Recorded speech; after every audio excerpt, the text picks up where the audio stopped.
Saludos, les doy la bienvenida a una sesión más de Aprende en Casa, correspondiente a la asignatura Historia Segundo Grado. Soy la profesora Nirvana Galicia Juárez.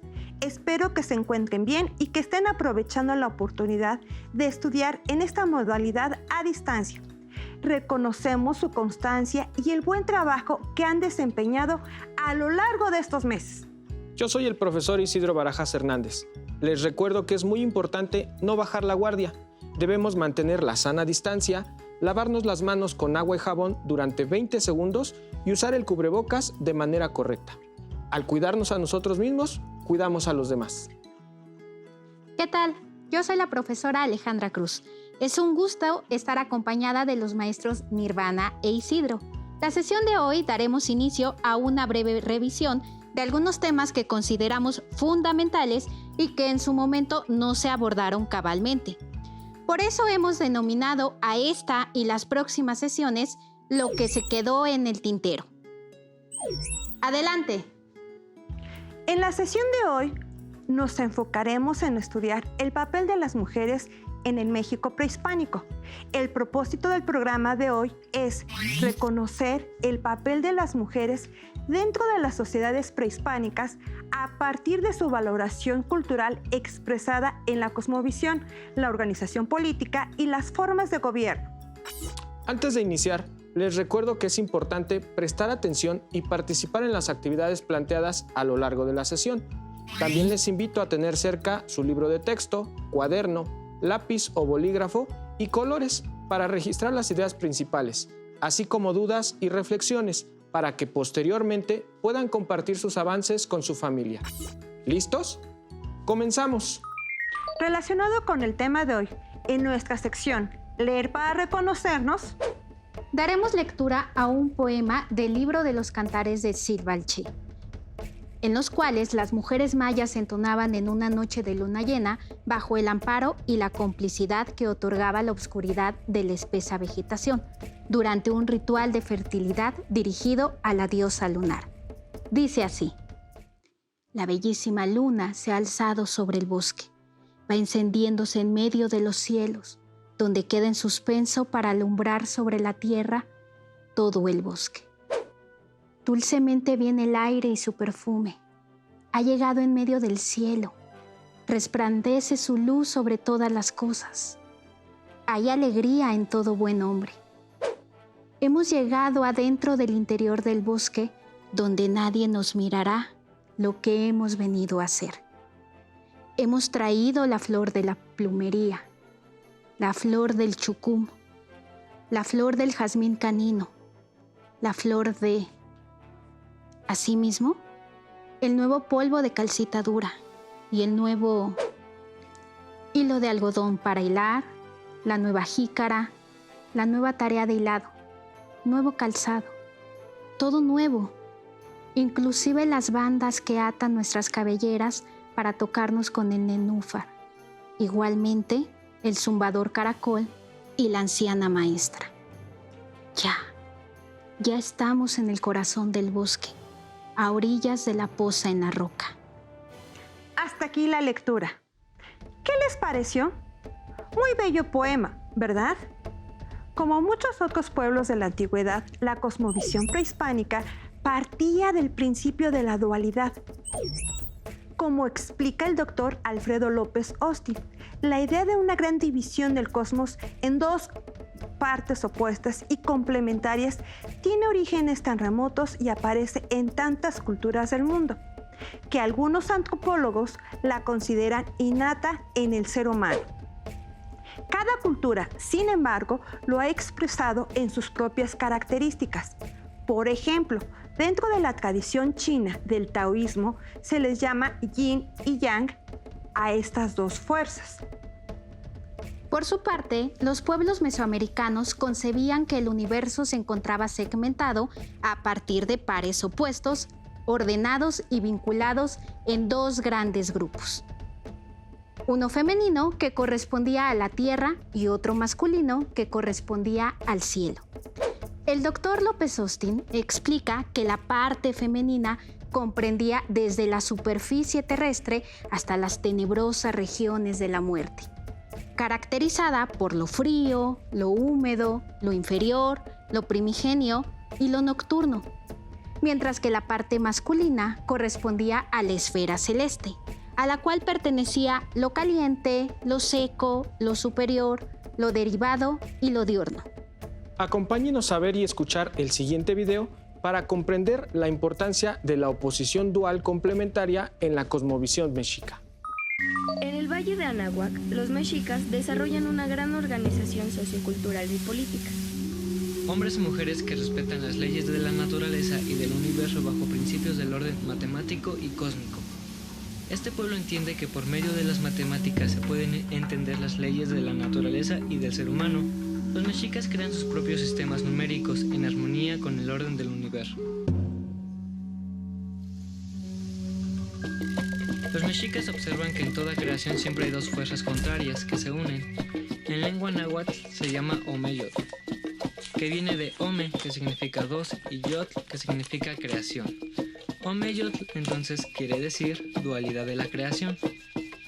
El número 2 representa para los mexicas la necesidad de la unión de los opuestos para crear cualquier cosa. Este principio de la dualidad se manifiesta en las personas, en la naturaleza y en el cosmos. En el ser humano hay dualidad, hombre y mujer, vida y muerte, cuerpo y espíritu. Tenemos 2 hemisferios cerebrales, 2 oídos, 2 ojos, 2 brazos, 2 manos, 2 piernas. En la naturaleza podemos ver la dualidad del frío y el calor, la lluvia y la sequía, el hielo y el fuego. En el cosmos, materia y energía, día y noche, rotación y traslación, sol y luna, luz y oscuridad. En el pensamiento náhuatl no se concibe el individualismo. Se dice que una persona es impar hasta que forma una familia. Un hombre y una mujer son como dos números impares, 1 y 1, es decir, son solo individuos aislados e incompletos. En cambio, al unirse, dan forma a una pareja, se vuelven una dualidad, crean una familia y con ello adquieren un rostro social. Por ejemplo, 1 más 1 es igual a 2, 1 más 3 es igual a 4, 13 más 75 es igual a 88. La suma de números impares da siempre un número par. Como pudimos ver y escuchar en el video, la cosmovisión prehispánica consideraba la ordenación del universo y la naturaleza bajo principios matemáticos que partían de la dualidad de fuerzas contrarias. Esta forma distinta a la occidental de comprender y explicar el mundo otorgaba un papel primordial a la naturaleza y a lo femenino. Así es, ya mencionamos que el concepto de lo femenino se relacionaba con categorías como la humedad, lo frío, lo bajo, lo interior, la receptividad, la generación y la fecundidad. Caroline Taint, especialista en la cultura olmeca, explica que el calendario de 200 días era esencialmente una cuenta femenina de 9 ciclos lunares, que se asociaba al tiempo de gestación del embarazo, mientras que la vegetación de la superficie terrestre fue considerada como la falda o el cabello de la tierra sagrada y femenina en muchas sociedades mesoamericanas. Se la representó como una falda tejida con cuentas de piedra verde. Tratar de explicar la cosmovisión de las culturas prehispánicas resulta sumamente difícil debido a la complejidad de las tradiciones religiosas que surgieron en los distintos pueblos que habitaban Mesoamérica.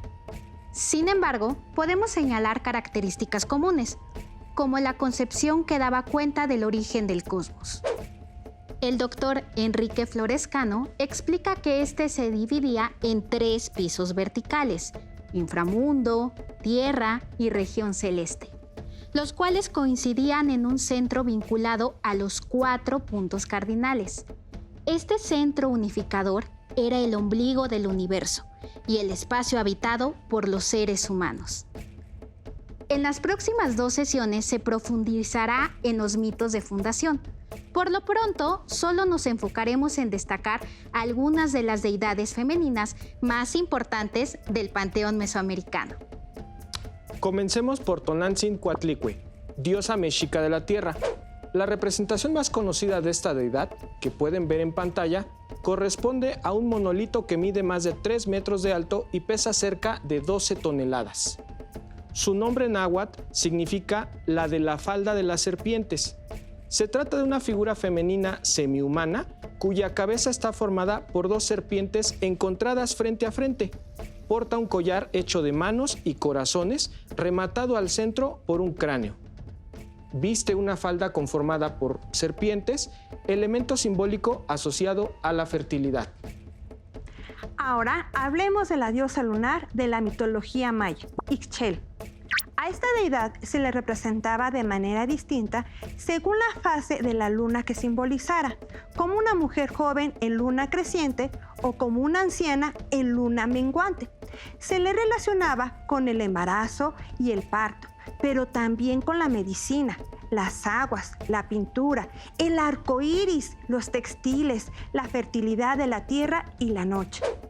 Como diosa anciana se le representaba también de manera destructiva, relacionada con desastres sociales causada por inundaciones.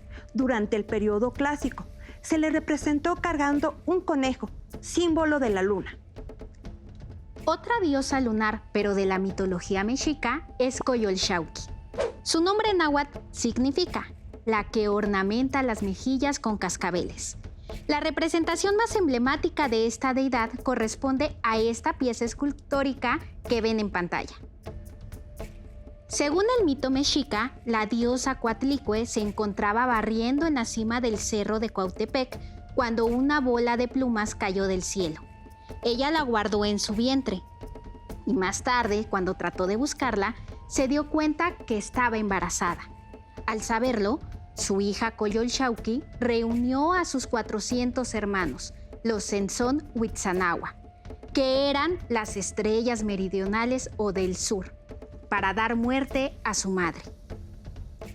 Al enterarse Huitzilopochtli, el hijo que se encontraba en el vientre de Coatlicue, le dijo a su madre que no se preocupara, él la defendería.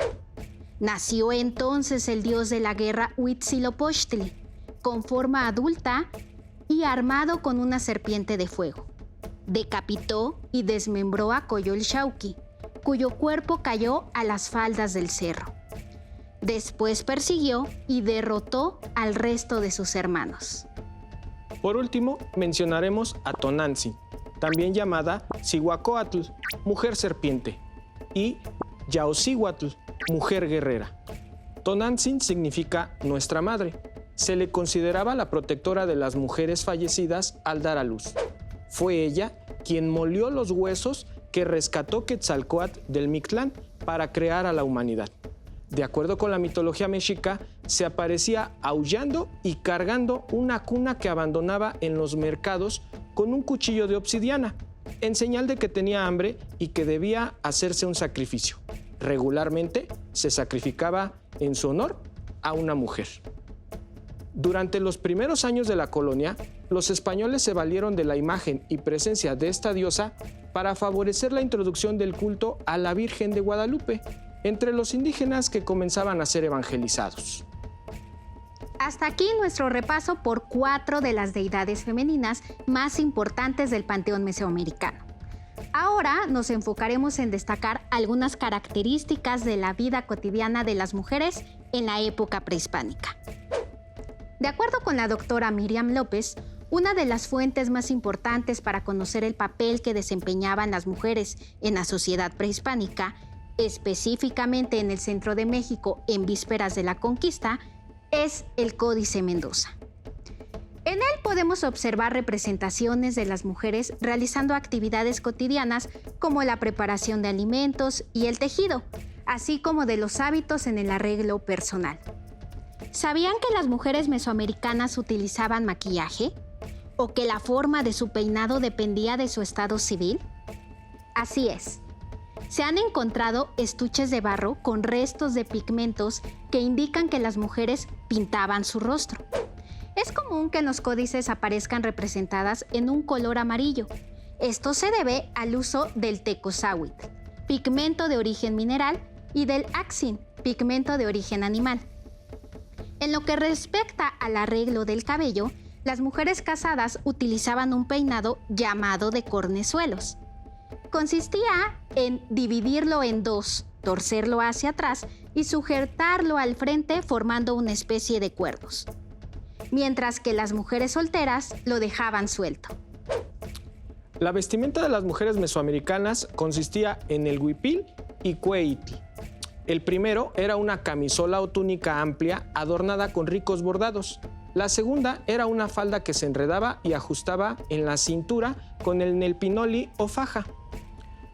Algunos textiles, como el algodón, estaban reservados para las clases dominantes, mientras que los maseguales o gente común se vestían de henequén. Como explica la antropóloga Irmgard Johnson, el hilado y el tejido en el México antiguo formaban parte en la vida de las familias indígenas. Era obligación de la mujer instruir a sus hijas en las artes domésticas. Cada hogar recreaba sus propios tejidos y los aspectos del oficio eran conocidos en toda la sociedad. Las mujeres jóvenes de la nobleza se enorgullecían de saber tejer y bordar toda clase de telas ricas. Para ello, recibían instrucciones en seminarios especiales anexos a los templos. El ciclo de vida de las mujeres nahuas en la época prehispánica comprendía diferentes etapas. En palabra de la doctora en antropología Miriam López, durante los primeros 3 años de vida, tanto niñas como niños estaban bajo el cuidado y protección de las mujeres en el espacio doméstico. A partir de que dejaban de alimentarse de la leche materna, los varones eran instruidos por sus padres en el oficio familiar, mientras que las niñas por sus madres en las labores domésticas. De los 7 a los 14 años participaban activamente dentro de la sociedad y estaban integrados en el mundo de los mayores. Utilizaban la vestimenta, peinados y adornos propios de su género y clase social. Como explica la doctora Noemí Cruz, especialista en estudios mesoamericanos, las mujeres contraían matrimonio alrededor de los 15 años, cuando estaban sexualmente listas, es decir, al iniciar la menstruación. Era buena señal de ser fértil y no morir en el primer parto. La esperanza de vida en la época prehispánica no superaba los 40 años. Por ello, las mujeres a los 30 años seguían procreando, pero también eran abuelas. Una mujer que hubiera sobrevivido a la etapa de la menopausia era considerada sagrada y sabia. Al hablar del papel de las mujeres en la época prehispánica, debemos entender a las culturas mesoamericanas a partir de su propia cosmovisión y códigos sociales. El poder femenino residía en la capacidad de generar vida, es decir, en ella recaía la función principal de la sociedad, la reproducción. La doctora Noemí Cruz explica que las mujeres eran educadas para ser esposas y madres, y en el caso de las nobles, para perpetuar el linaje.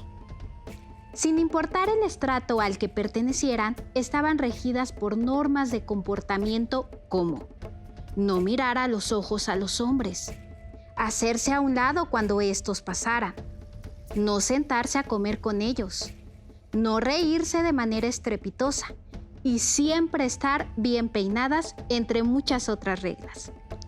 Estas normas no se cuestionaban porque formaban parte de su propia cultura y educación.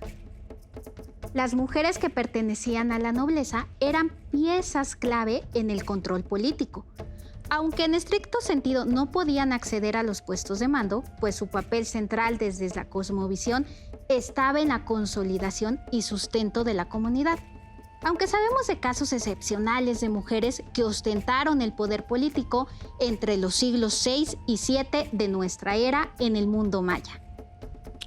Una de ellas es Ixyol Ignal, quien en el año 583 se convirtió en la gobernante del señorío maya de Baakal, cuya ciudad más importante era La Camjá, hoy conocida como zona arqueológica de Palenque, localizada en el actual estado de Chiapas.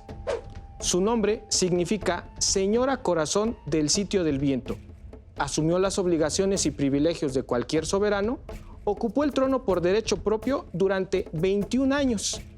El gobernante anterior, quien probablemente fuera su padre, murió sin un heredero masculino. Por ello, Ixyol Ignal asumió el mando. Durante su reinado, enfrentó una larga pelea con el señorío de Calakmul. Murió en el año 604, Un año antes nació su nieto Quinik Yanam Pacal, el gobernante más importante de Palenque, también conocido como Pacal el Grande, cuyos restos fueron depositados en el Templo de las Inscripciones. Otra mujer de la dinastía gobernante de Palenque que tuvo gran reconocimiento y ocupó un puesto muy importante dentro de la alta jerarquía de la sociedad maya fue Ixtabuc-Ahau. Se trata de la esposa de Pacal el Grande. Sus restos fueron encontrados en 1994 en la subestructura conocida como Templo 13, junto al Templo de las Inscripciones. Lo rico y ostentoso de su ajuar funerario indican el gran poder que ostentaba.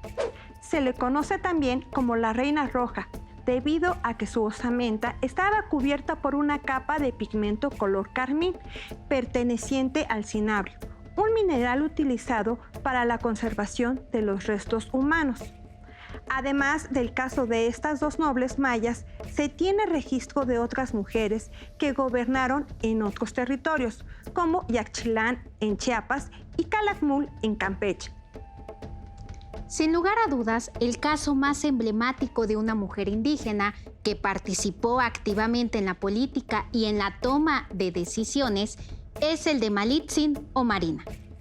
Acompáñenos a ver y escuchar el video Las dos Malinches, en el que el doctor Federico Navarrete nos explica las visiones contradictorias en torno a este personaje.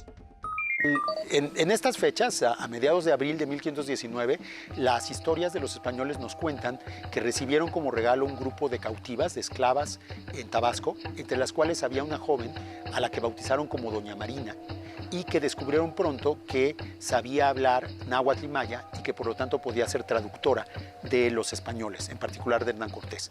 Desde entonces, desde muy temprano en 1519, se forjó una relación muy cercana entre Hernán Cortés y esta mujer indígena, que no tendría más de 16 o 17 años, según todo nos lo indica, y surgió un personaje histórico que es quizá uno de los personajes más conocidos de la historia de México, que es la Malinche. En el siglo, durante la conquista, todo parece indicar que los indígenas llamaban Malinche a Hernán Cortés y a la intérprete indígena, a Marina, y que realmente no hacían una distinción grande entre uno y otro. Para ellos, Marina era el rostro de los españoles, era la voz de los españoles, porque la que hablaba su idioma era Marina, y era de alguna manera la representante de los españoles. Por eso llamaban al español con el nombre de la mujer. O sea, llamaban a Cortés con el nombre de su esclava y de su traductora. Desde luego Cortés niega eso, y los españoles afirman que en realidad Malinche quería decir dueño de Malinche, dueño de Marina, y que en realidad estaban refiriéndose al español y no a la mujer. Pero si vemos los códices indígenas, por ejemplo, siempre la figura de la mujer, de Marina, es mucho más importante, es más grande y está en posiciones más centrales que la figura del conquistador español. Y a la fecha, si vemos históricamente el destino de los dos personajes, pues Malinche sigue siendo mucho más recordada que Cortés. Existe una montaña llamada Malinche en Tlaxcala y existe mucha discusión sobre la figura de Malinche, mientras que Cortés no sabemos bien dónde quedaron sus restos mortales y es una figura que no ha tenido el impacto histórico en la conciencia de los mexicanos como el que tiene Malinche. Ahora bien, Malinche es un personaje complejo. Sabemos realmente muy poco de su vida. Sabemos que vivió apenas 30 años, que después de ser la intérprete de Cortés y tener un hijo con él, fue regalada por él a otros españoles, con quien se casó sucesivamente y luego murió muy joven. Sin embargo, ya desde el siglo XVI, los propios pueblos indígenas aliados a los españoles, en particular los tlaxcaltecas, le dieron una gran importancia a la figura de la Malinche, porque la convirtieron en algo así como el estandarte, la representación, la condensación simbólica de la alianza entre los indígenas y los españoles. Y esa visión de la Malinche como una reina que recibe a los españoles y que teje la alianza que fundó el nuevo orden colonial, que permitió la entrada de la religión católica a México y que creó el nuevo mundo que ahora llamamos México, esa visión de la Malinche casi como una diosa tuvo muchísimo éxito durante el periodo colonial y era una visión esencialmente positiva. La Malinche era una especie de madre de los indígenas en el periodo colonial y esto lo plantearon sobre todo los tlaxcaltecas y a partir de estas ideas tlaxcaltecas se difundió entre muchos otros pueblos indígenas. Ya sin embargo, en el siglo XIX, los historiadores nacionalistas mexicanos, que en su mayoría eran de origen criollo y que en su mayoría eran varones, pues, no tuvieron una visión mucho más negativa de Malinche. Fue hasta el siglo XIX, 4 siglos después de la conquista, que se le empezó a llamar traidora, que se le acusó de haber abandonado a su pueblo y haberse echado en brazos haberse entregado a los conquistadores, que surgió este epíteto que todavía se usa hoy del malinchismo, que es este supuesto amor por los extranjeros a expensas de lo mexicano, y que se creó toda una imagen negativa de la Malinche. Quizá el ejemplo más claro de esta visión negativa de la Malinche son las líneas que le dedica Octavio Paz en El laberinto de la soledad, que son, para cualquier propósito, una nueva violación de este personaje. La insulta, la desprecia, la menosprecia y la deja tirada en el piso sin la menor contemplación a su dignidad humana, a su importancia histórica, al papel que realmente jugó. ¿Qué les pareció el video? Muy interesante, ¿verdad? Como explica el doctor Navarrete, imperan dos visiones, la de la traidora y la de la intérprete y estratega que tejió la alianza entre indígenas y españoles. Más allá de las diferentes interpretaciones sobre el personaje, es claro que Malitzin fue una mujer muy inteligente, que hablaba varias lenguas, tenía un gran conocimiento sobre las sociedades mesoamericanas y tuvo una participación protagónica en el proceso de conquista. Como vimos a lo largo de la sesión, las mujeres ocupaban un lugar fundamental en el mundo prehispánico. Eran creadoras de vida y portadoras de grandes conocimientos. Ha llegado el momento de proponerles un reto. Los invitamos a reflexionar acerca del papel que las mujeres desempeñamos en la sociedad actual. Escriban en un párrafo sus ideas y compártanlas con su familia y profesores. En nuestra sección Mientras tanto en el mundo, destacaremos el papel de las mujeres entre los incas. Para ellos, la categoría Yanantín se empleaba para expresar todo aquello que va en pareja, como una unidad fortalecida. Dos de sus deidades principales eran Pachamama, la madre tierra, y Saramama, diosa del maíz. Al igual que los pueblos mesoamericanos, los incas apreciaban la fertilidad femenina y le rendían culto, porque solo a través de ella era posible la continuidad de la vida. Si desean profundizar en los temas vistos hoy, los invitamos a ver y escuchar las conferencias de la doctora Miriam López, Las mujeres indígenas en vísperas de la conquista, y de la doctora Noemí Cruz, Mujeres gobernantes, mujeres poderosas en el México prehispánico, la Malinche y otros casos. Listo, terminamos, pero aún nos quedan algunos temas por explorar y descubrir. Así que nos vemos pronto aquí en Aprende en Casa. ¡Hasta la próxima! Si tienes dudas o necesitas ayuda, llama al Centro de Apoyo Pedagógico a Distancia. El número de teléfono para secundaria es el 55 36 01 71 23. Si requieres consultar los libros de texto en versión digital, recuerda que los puedes encontrar en la página conalitec.cep.gov.mx. Y recuerda que también cuentas con el sitio aprendeencasa.cep.gov.mx, en donde podrás ver nuevamente los videos de los programas y además encontrarás actividades para fortalecer tus aprendizajes. También te invitamos a que consultes la plataforma nuevaescuelamexicana.cep.gov.mx.